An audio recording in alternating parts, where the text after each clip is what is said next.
Olá, cursistas, sejam muito bem-vindos. É um prazer estar aqui de novo com vocês. Como vocês sabem, eu sou o professor Bruno Luiz, sou pedagogo, licenciado em Física, mestre e doutorando em Educação pela Unimep, Universidade Metodista de Piracicaba. Na aula de hoje, trabalharemos a unidade 3 da disciplina de Física Básica. Mas, antes de começar, peço que vocês tenham nossas aulas munidos de papel e caneta, para quando surgir aquela dúvida, vocês anotarem e depois postarem no nosso fórum Tira Dúvidas. Já aproveitando a oportunidade para lembrá-los que vai haver um fórum Tira Dúvida para cada uma de nossas aulas, então poste a dúvida no fórum pertinente a esta aula. E para que tenhamos um bom resultado, será necessária a dedicação de vocês nos estudos e nas atividades de sala de aula virtual. Mas também é muito importante que vocês leiam toda a apostila e assim comentar os assuntos pertinentes a esta aula. Vamos começar? Bem, pessoal, na segunda aula nós trabalhamos os conceitos fundamentais de ondulatória e acústica. Na aula de hoje trabalharemos os conceitos fundamentais da ótica e da termodinâmica.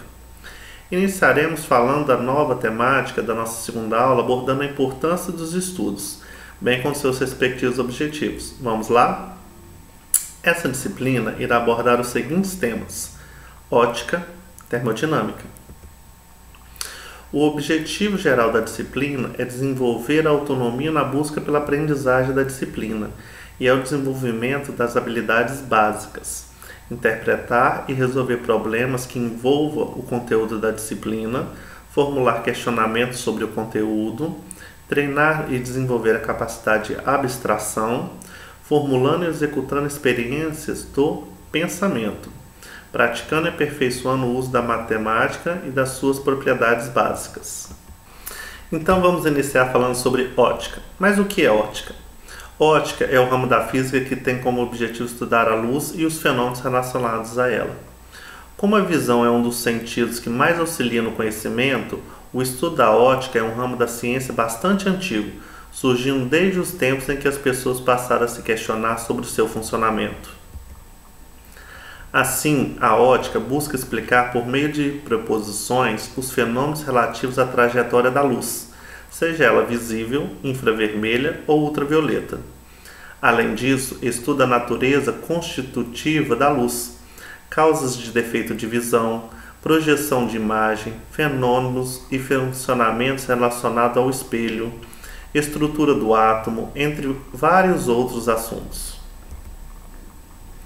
Sobre as contribuições de pesquisa de ótica, podemos destacar que existem alguns registros que mostram que já em 2283 a.C., cristais de rocha eram utilizados para a observação de estrelas no céu.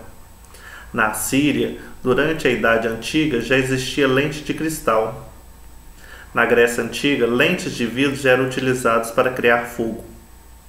O grande avanço no estudo sobre a ótica veio no século XVI, quando Galileu Galilei apresentou ao mundo o primeiro telescópio, no ano de 1609, e Sidney Descartes introduziu a lei da refração.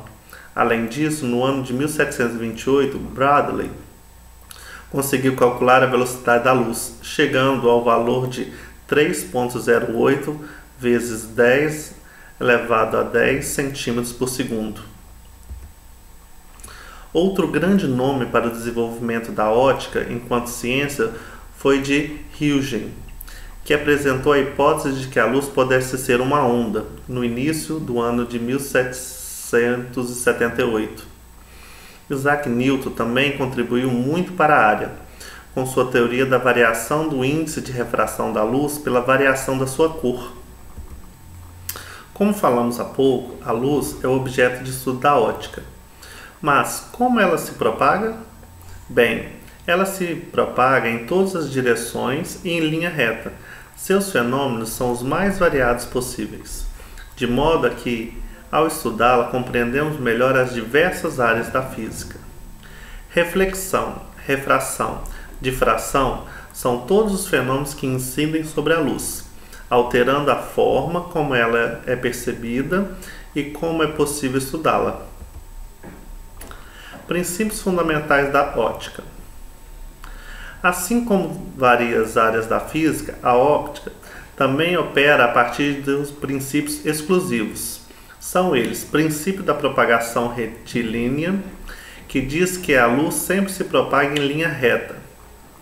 Princípio da independência de raios de luz, que prega que os raios de luz são independentes, podendo se cruzar, o que não ocasiona nenhum tipo de mudança em relação à direção seguida por eles.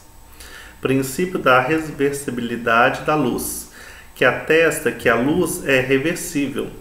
Isso significa que, por exemplo, quando vemos alguém por meio de um espelho, com toda a certeza essa pessoa também será capaz de nos ver. Assim, raios de luz sempre serão capazes de fazer exatamente o mesmo caminho na direção inversa. Meios de propagação. A luz pode se propagar em 3 tipos diferentes de meios: transparentes, translúcidos e opacos. Os meios transparentes são aqueles que permitem que os raios de luz passem de maneira ordenada, possibilitando o reconhecimento nítido dos corpos. Vidro polido e o próprio ar da atmosfera são alguns exemplos de meios de transportes. Os meios translúcidos também permitem a passagem de raios de luz, porém isso acontece de maneira desorganizada, o que resulta em uma imagem sem nitidez. Vidro fosco, plástico, entre outros, são exemplos de corpos que funcionam como meio translúcido de propagação da luz. Já os meios transparentes são aqueles que permitem que os raios de luz perpassem de maneira ordenada, possibilitando o reconhecimento nítido dos corpos. Vidro polido e o próprio ar da atmosfera são alguns desses exemplos. E por fim, os meios opacos são aqueles que independem completamente que os raios de luz passem através deles, de modo que a visão dos corpos e os seus outros lados não é possível. O estudo da luz na ótica pode ser feito por meio de 2 abordagens distintas. Assim, esta área do conhecimento se divide em 2 subcategorias: a ótica geométrica e a ótica física. A ótica geométrica. A ótica geométrica é a área do estudo desse ramo da física que se concentra na propagação da luz por meio de raios de luzes. Assim, os fenômenos abrangidos por esta área são a propagação retilínea da luz, a reflexão da luz, a refração da luz e os espelhos e as lentes. Ótica física. Já a ótica física é a área que tem como objetivo se concentrar no comportamento da luz enquanto onda. Assim, os fenômenos estudados por essa área são a emissão de luz, a composição, a absorção, a polarização, a interferência e a difração da luz. Fórmula da física óptica. Assim como diversas áreas da física, a ótica possui a lei das suas fórmulas, que ajudam em seus cálculos e no entendimento dos seus fenômenos. A seguir, as fórmulas relativas à ótica.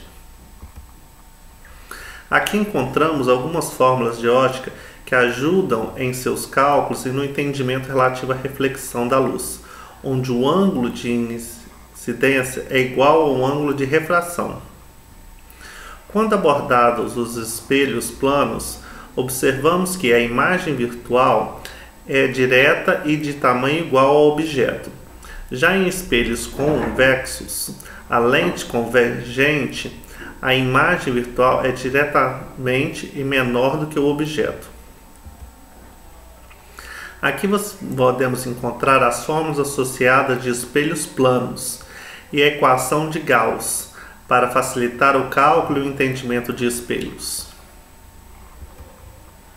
Aqui você pode encontrar as fórmulas de ampliação, onde A é igual a ampliação, F é igual a distância focal, D a distância do objeto.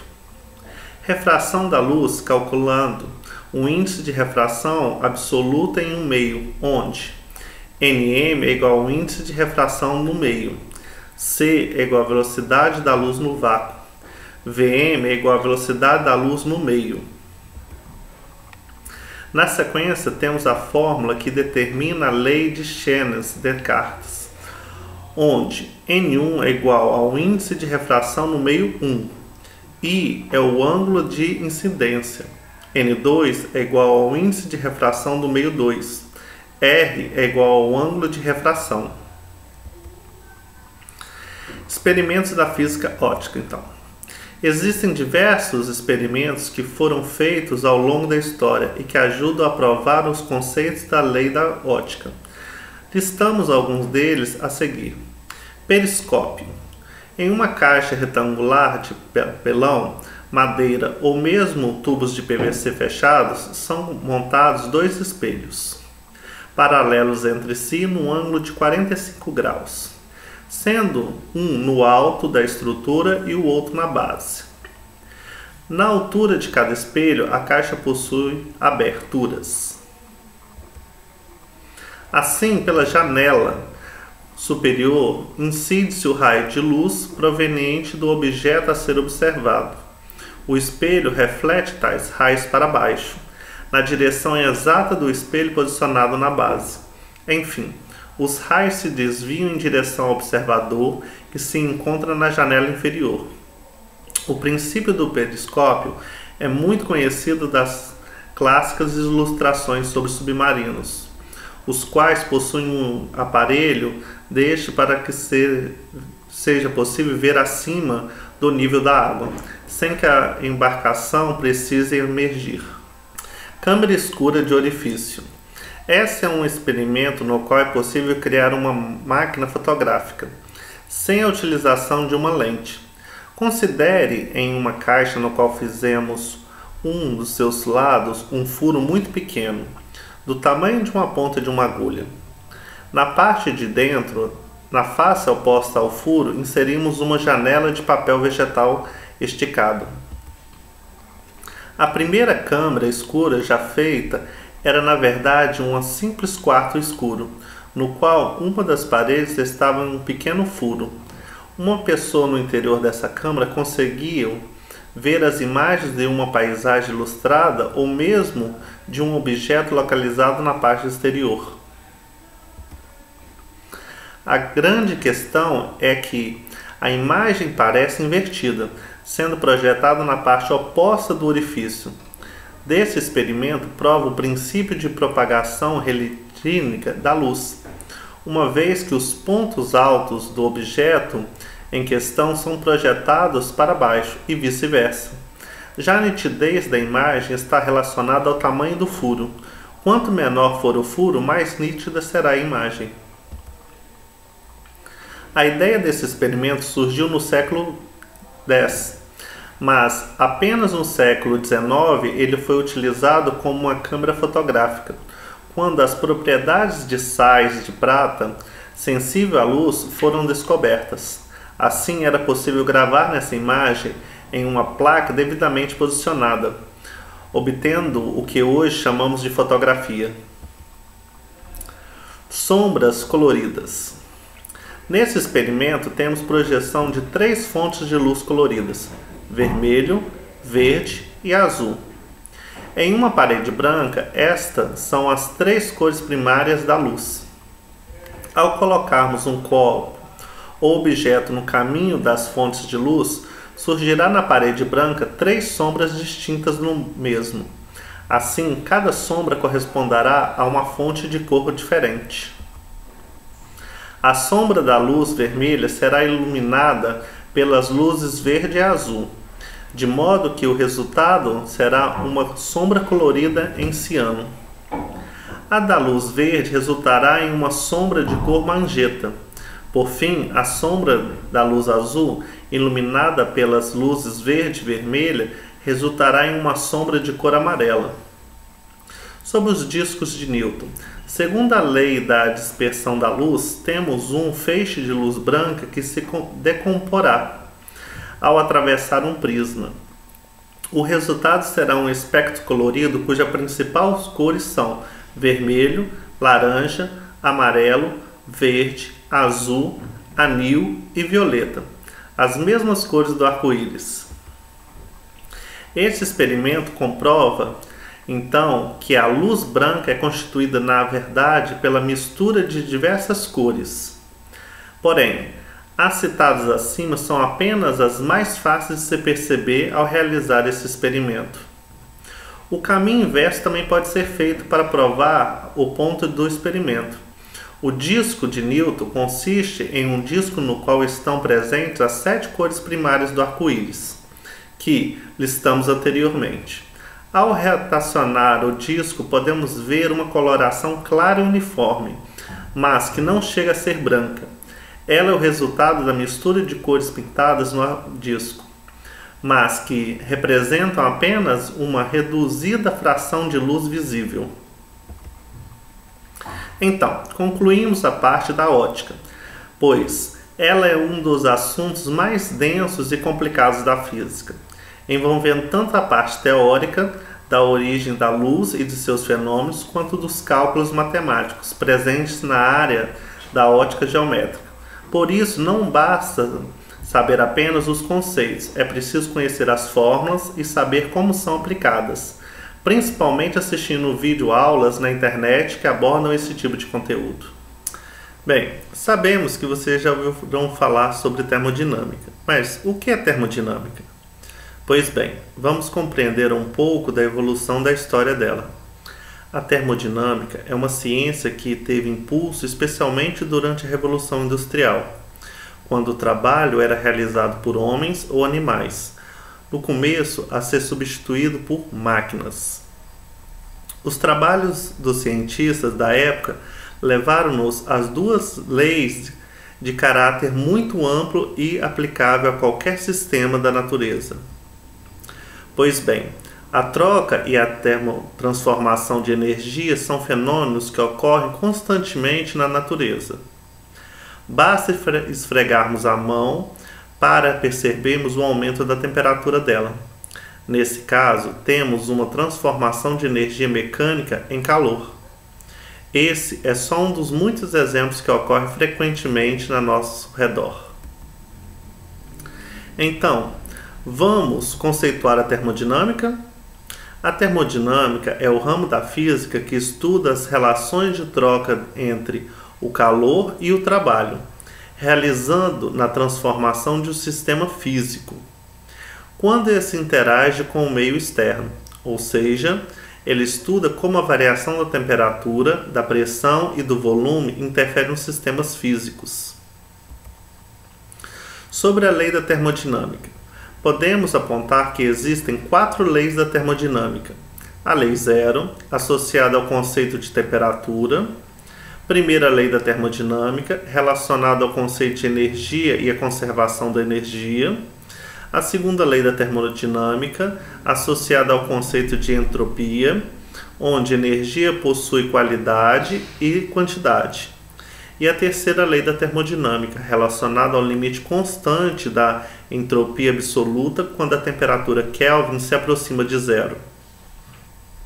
Por fim, temos ainda a lei que aborda o postulado do estado, onde podemos destacar as relações entre várias propriedades termodinâmicas. Podemos concluir o entendimento das leis da termodinâmica, pois elas estudam o sistema em que há troca de energia e como esse calor altera o estado da temperatura, pressão e volume de um processo físico. Sob a primeira lei da termodinâmica, podemos destacar que, quando uma pessoa usa uma bomba para encher um objeto inflável, ela está usando força para colocar o ar dentro do objeto. Isso significa que a energia cinética faz o pistão baixar. No entanto, parte dessa energia se transforma em calor, o que é perdida para o meio. Destacamos ainda que a lei de Hess é um caso particular do princípio da conservação da energia. Segundo a lei da termodinâmica, podemos destacar que as transferências de calor ocorrem sempre do corpo mais quente para o corpo mais frio. Isso acontece de forma espontânea, mas o contrário não. O que significa que, ao dizer que os processos de transformação de energia térmicas são irreversíveis, Desse modo, pela segunda lei da termodinâmica, não é possível que o calor se converta integralmente em outra forma de energia. Por esse motivo, o calor é considerado uma forma degradada de energia. A lei zero da termodinâmica trata das condições para a obtenção do equilíbrio térmico. Dentre essas condições, podemos citar a influência dos materiais que torna a condutividade térmica maior ou menor. Sobre a lei zero da termodinâmica, podemos destacar que, quando dois corpos com temperaturas diferentes são colocados em contato, aquele que estiver mais quente irá transferir calor para aquele que estiver mais frio. Isso faz com que as temperaturas se igualem, chegando ao equilíbrio térmico. É chamada de lei zero porque o seu entendimento mostrou-se necessário para as primeiras duas leis que já existiam, a primeira e a segunda lei da termodinâmica.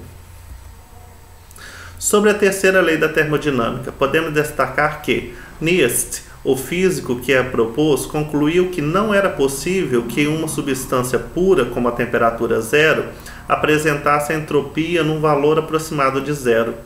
Por esse motivo, trata-se de uma lei polêmica, considerada por muitos físicos como uma regra e não uma lei.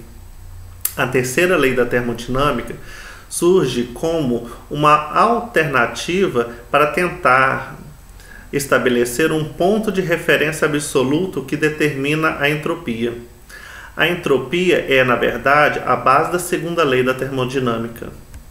Sobre os sistemas termodinâmicos, podemos destacar que, em um sistema termodinâmico, pode haver um ou vários corpos que se relacionam. O meio que envolve o sistema e o universo representa o meio externo do sistema. O sistema pode ser definido como aberto, fechado ou isolado. Quando o sistema é aberto, há transferência de massa e energia entre o sistema e o meio externo. No sistema fechado, há apenas transferência de energia, no caso calor, e quando o sistema é isolado, não há trocas. Nos estudos termodinâmicos são usados gases ideais ou perfeitos. É um modelo no qual as partículas se movem de forma caótica e interagem apenas nas colisões. Além disso, se considera que essas colisões entre as partículas e delas com as paredes dos recipientes são elásticas e duram por pouquíssimo tempo. Em um sistema fechado, o gás ideal pressupõe um comportamento que envolve as seguintes grandezas da física: pressão, volume e temperatura. Essas variáveis definem o estado termodinâmico de um gás. O comportamento microscópico dos gases é descrito e interpretado de forma mais fácil do que os outros estados físicos, no caso líquido e sólido.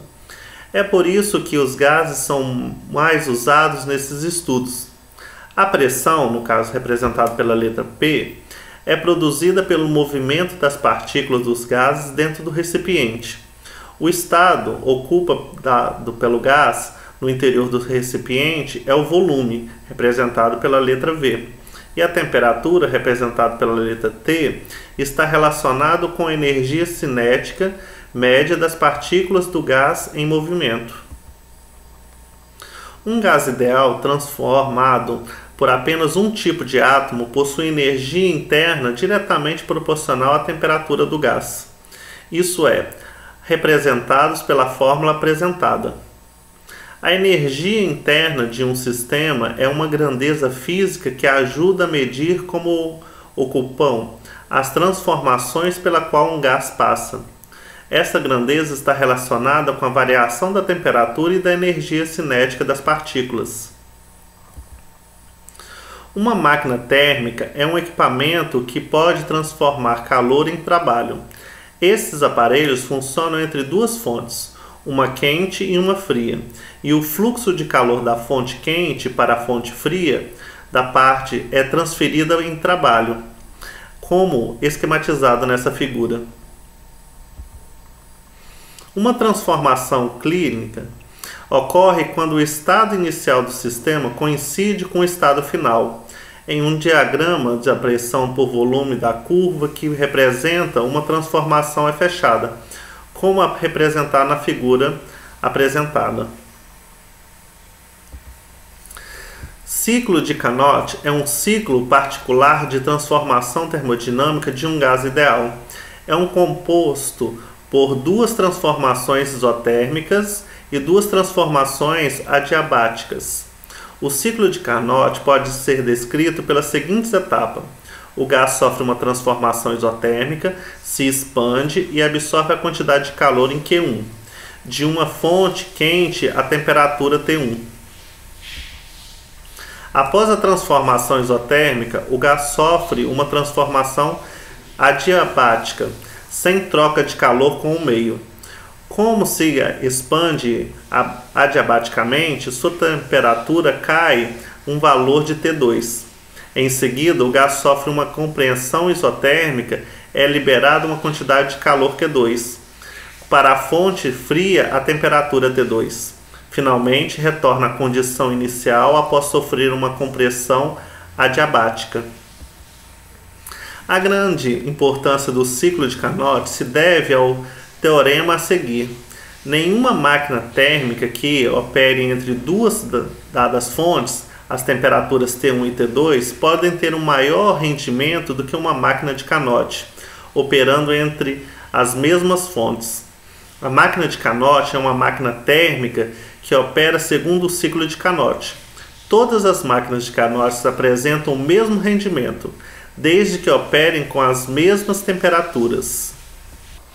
Diagrama PV é a projeção da superfície da equação de estado sobre o plano PV.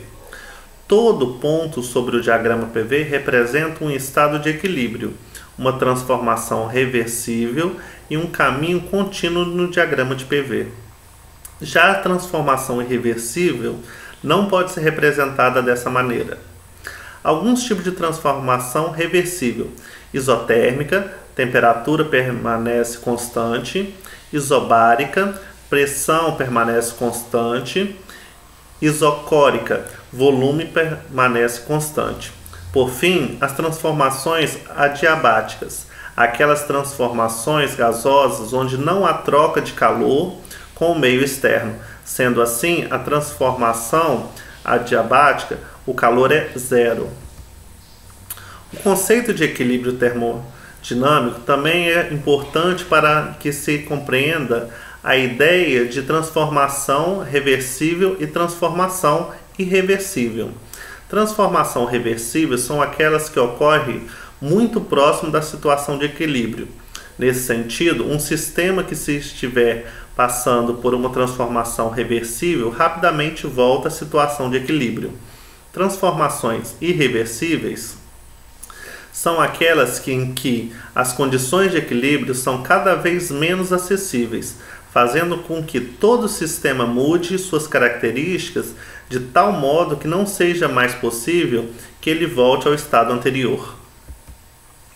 Enfim, concluímos a parte de ótica, pois ela é um dos assuntos mais densos e complexos da física. Envolve tanto a parte teórica da origem da luz e dos seus fenômenos, quanto dos cálculos matemáticos apresentados na área da ótica geométrica. Por isso, não basta saber apenas os conceitos, é preciso conhecer as fórmulas e saber como são aplicadas, principalmente nas provas que cobram esse tipo de conteúdo. Nessa aula foi possível ter noções dos conceitos fundamentais da ótica e termodinâmica. Até a próxima aula!